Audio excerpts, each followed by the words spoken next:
L'équilibre entre vie professionnelle et vie privée. Dans le monde actuel au rythme effréné, trouver un équilibre entre le travail et la vie personnelle peut ressembler à un numéro d'équilibriste. Nous sommes souvent tiraillés dans de multiples directions, ce qui nous laisse épuisés et stressés. Fixer des limites claires entre notre vie professionnelle et notre vie personnelle n'est pas égoïste. C'est essentiel pour notre santé mentale et notre bien-être, et en fin de compte, pour notre productivité. Voyez les choses ainsi. Un esprit reposé et concentré est bien plus efficace qu'un esprit constamment au travail et fonctionnant en pilotage automatique. En fixant des limites, nous créons un espace pour nous-mêmes, ce qui nous permet de nous ressourcer, de nous adonner à nos passions et de retourner au travail frais et dispo. Cela ne nous profite pas seulement en tant qu'individus, mais aussi à nos collègues et à nos employeurs. N'oubliez pas que vous n'êtes pas une machine. Vous êtes un être humain avec des besoins et des limites. Fixer des limites est une façon de vous respecter et de prendre soin de votre bien-être. Définir ses heures de travail. L'une des limites les plus importantes que vous puissiez fixer est de définir vos heures de travail. Cela signifie établir des heures de début et de fin claires pour votre journée de travail et les respecter autant que possible. Bien sûr, il y aura toujours des exceptions et des urgences qui nécessiteront de la flexibilité. Cependant, faire un effort conscient pour respecter vos heures de travail établies envoie un message clair. Vous valorisez votre temps personnel et vous vous engagez à le protéger. Informer vos collègues et vos supérieurs de ces heures est tout aussi important. Faites-leur savoir quand vous êtes disponible et quand vous ne l'êtes pas. Cela permet de gérer les attentes et d'éviter les malentendus. En étant clair sur vos heures de travail, vous créez un cadre pour des habitudes de travail saines et durables. Après les heures de travail? Sans façon. Gérer la communication. Dans notre monde hyper connecté, il est facile de ressentir la pression d'être disponible 24 heures sur 24, 7 jours sur 7.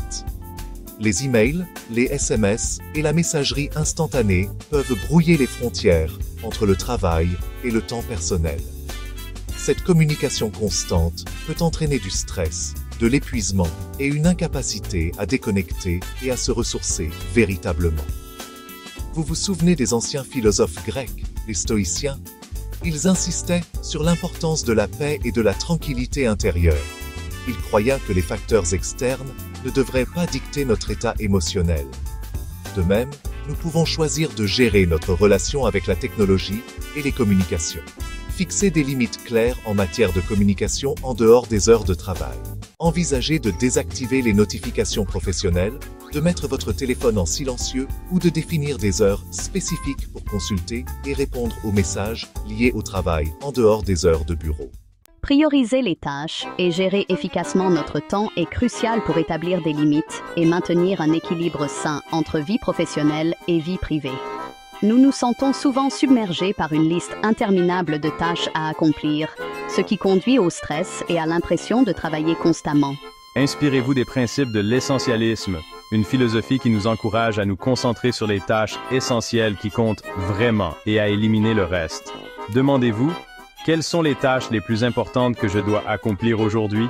Que puis-je déléguer ou supprimer de ma charge de travail? En priorisant et en nous concentrant sur l'essentiel, nous créons de l'espace pour les choses qui comptent vraiment, tant dans notre vie professionnelle que personnelle. N'oubliez pas que votre temps est votre atout le plus précieux. Traitez-le comme tel. Dire non peut être difficile, surtout dans un environnement professionnel où l'on veut être perçu comme un joueur d'équipe. Cependant, apprendre à refuser poliment mais fermement les demandes qui empiètent sur nos limites est essentiel pour protéger notre temps et notre énergie. Voyez les choses ainsi. Chaque fois que vous dites oui à quelque chose, vous dites essentiellement non à autre chose.